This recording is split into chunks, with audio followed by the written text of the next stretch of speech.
Most people don't know their legal rights until it's too late. My name is Advocate Hassan Mahmood. I'm a lawyer and an educationist. I explain laws in simple language so anyone, anywhere can understand their rights and responsibilities. Law should protect people, not scare them. Knowledge is your strongest legal defense. If you want to understand the law, protect your rights, and stay informed, follow for clear legal education. Remove, and an issue on which they lost unanimously below. That effort to change the subject does not work. The classic person who acts under a government official is a government contractor providing the government with what it needs to win a war. Thus, no one doubts that the refining of avgas under federal contract satisfies the acting under condition. The only question is whether that refining activity under contract is connected to or associated with the production activities assailed in these lawsuits. The answer to that question is straightforward.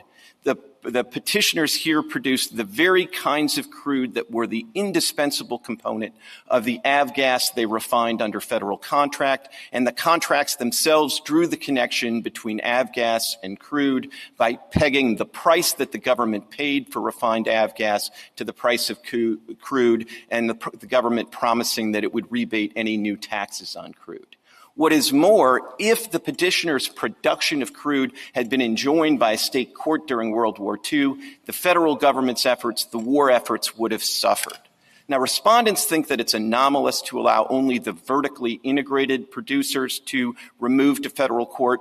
I don't think there's anything odd about allowing people in direct privity with the federal government to remove, but any anomaly can be alleviated by leveling up and allowing everyone who produced crude under the direct supervision of the federal government under the unique circumstances of World War II to remove, as the Solicitor General suggests.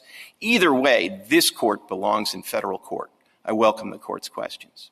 Mr. Clement, how would your argument differ if this were pre-2011? So I think my argument would be a lot tougher pre-2011, because obviously before 2011, the statute would have said for, not for or related to.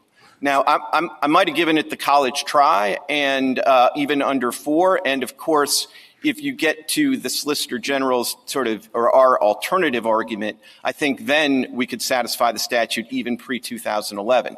But that would require, as we think is correct, understanding that this isn't ordinary regulation of the type that was at issue at Watson.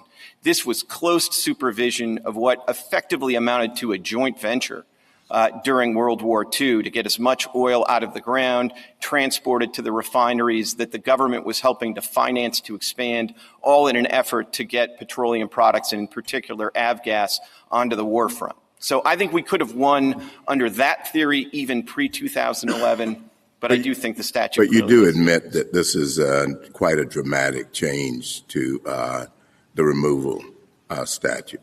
I would say it's a substantial expansion of the statute, but of course it's a substantial expansion that I think follows directly from the words that Congress added to the statute. And that's why I think it's really relevant that the plain meaning, the dictionary definitions of related to, always had a broad meaning. And of course this court, in cases like Morales, had said this is a very broad term, and Congress added it anyways. And so I think we should sort of take Congress at its word in the text of the statute. But Mr. Clement, in the text of the statute, Congress also says that adding those words was a conforming amendment. And we have case law that indicates that conforming amendments don't make substantial changes. So I'm a little worried about the suggestion that this is a substantial change in light of Congress's statutory statement that this is a conforming amendment.